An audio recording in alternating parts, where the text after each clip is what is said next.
Le 14 août 2014 ramène en effet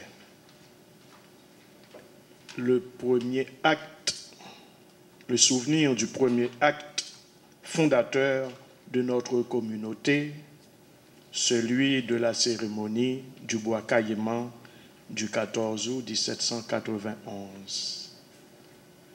Mythe pour beaucoup, réalité concrète dans le sens technique du terme pour beaucoup d'autres, en particulier nous autres haïtiens, mais mythe ou pas mythe, c'est un mythe aussi fondateur de la nation haïtienne telle qu'elle a existé, telle qu'elle continue d'exister et qui nous habite, qui nous protège et qui nous offre aussi son espace de vie. Nous célébrons le 223e anniversaire de ce jour où nos ancêtres avaient exprimé leur volonté de ne plus vivre dans l'esclavage, tout en procédant à une démarche radicale de prise de possession légitime d'une terre qu'ils avaient enrichie de leur sueur et de leur sang. C'est le moment encore de rappeler à tout un chacun, en particulier à nos compatriotes, que cet événement n'a jamais été célébré à sa juste valeur, sinon quelques rares initiatives venues surtout de la société civile. Toutefois, depuis quelque temps, se constate une autre volonté, celle de restituer à cet événement toute sa dimension. Déjà, voilà 2 ans, dans un arrêté du gouvernement, l'État avait déclaré patrimoine national le site où est placé le buste de Boukman, le premier leader véritable de cette révolution. À la Cule du Nord, c'est dans cette ville, aux alentours des habitations flaviles, ce qu'il en reste est Turpin, que ce leader avait été terrassé, les armes à la main, piégé par les troupes françaises.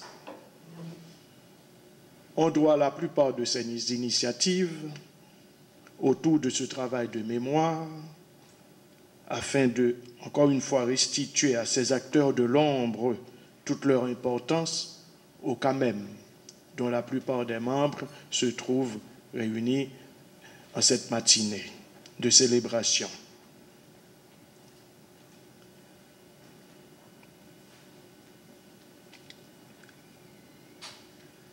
Afin de restituer donc à ces acteurs de l'ombre toute leur importance, au cas même, c'est le comité haïtien Mémoire du Monde. Et ce comité réunit la majorité des institutions de mémoire de l'État et de la société civile, mais encore d'importantes personnalités qui, mues par leur passion pour ce pays, pour son histoire, pour son vécu et pour son devenir, se rassemblent aussi dans ce comité. Nous remercions la Direction générale des Archives nationales d'Haïti d'avoir bien voulu placer cette matinée de réflexion et ces travaux sous le signe du serment prononcé lors de cette cérémonie et du soulèvement général des esclaves qui suivra 1 semaine plus tard, le 22 août 1791. Nous vous souhaitons un travail des plus fructueux. La mémoire du monde est la mémoire documentée et collective des peuples. Il s'agit donc de leur patrimoine documentaire qui représente une part importante du patrimoine culturel mondial. Ce patrimoine rend compte de l'évolution de la pensée, des découvertes et des réalisations de la société humaine, constituant de ce fait le legs transmis du passé aux communautés mondiales présentes et futures. En d'autres termes, certains disent c'est la transition, moi je dirais c'est le mécanisme qui permet la continuité intergénérationnelle. L'essentiel de la mémoire du monde se trouve dans les bibliothèques et les dépôts des archives, des musées et des lieux de conservation disséminés autour du monde. Il faut ajouter qu'en Haïti, et dans nombre de pays en développement en particulier, une grande partie de cette mémoire est en péril. Je pense que la présentation du professeur a mis l'accent sur cet aspect. Donc, ce patrimoine est en danger, en particulier face aux événements tels que les catastrophes naturelles, tremblements de terre, inondations, incendies à caractère naturel, etc., mais aussi à des désastres d'origine humaine, pillages, accidents, guerres, troubles, détérioration progressive causée par l'ignorance ou l'oubli, l'oubli des règles de préservation, etc., etc. Des conditions aussi de stockage et de gestion de ces archives. L'obsolescence technique et technologique est aussi un facteur qui menace les archives. Donc il nous faut veiller à ces dimensions-ci. Je vais aller droit au but en parlant des missions assignées au registre Mémoire du monde de l'UNESCO. Le programme Mémoire du monde de l'UNESCO poursuit une approche mondiale qui couvre tous les pays et tous les peuples, appelés à additionner leurs efforts pour assurer la survie d'une mémoire intégrale et complète de l'humanité. La mission du programme du monde consiste à renforcer la sensibilisation au patrimoine documentaire mondial et à leur protection, ainsi qu'à assurer son accessibilité universelle et permanente. Nous avons donc ce devoir de rendre ces documents accessibles par tous les moyens disponibles. Principe objectif poursuivi. Il s'agit d'abord de faciliter la conservation du patrimoine mondial documentaire. Deuxièmement, d'en assurer un accès universel au patrimoine, comme je disais tout à l'heure. Troisièmement, de mieux faire prendre conscience partout dans le monde de l'existence et de l'intérêt de ce patrimoine documentaire. Le champ couvert de ce programme encadre une variété de connaissances et de disciplines. En effet, le programme synthétise les points de vue professionnels des archivistes, bibliothécaires et musicologues, entre autres, et y intègre les perspectives de leurs institutions, associations et dépositaires. Nous sommes convaincus que le moment est arrivé pour faire le grand bond. Eh bien, ce grand bond, ce sera la solution trouvée à un problème crucial que confrontaient les archives nationales depuis longtemps et qui confrontent encore, c'est le problème d'espace. Vous savez, l'institution a été créée très tôt, en 1860, sous Yéfra.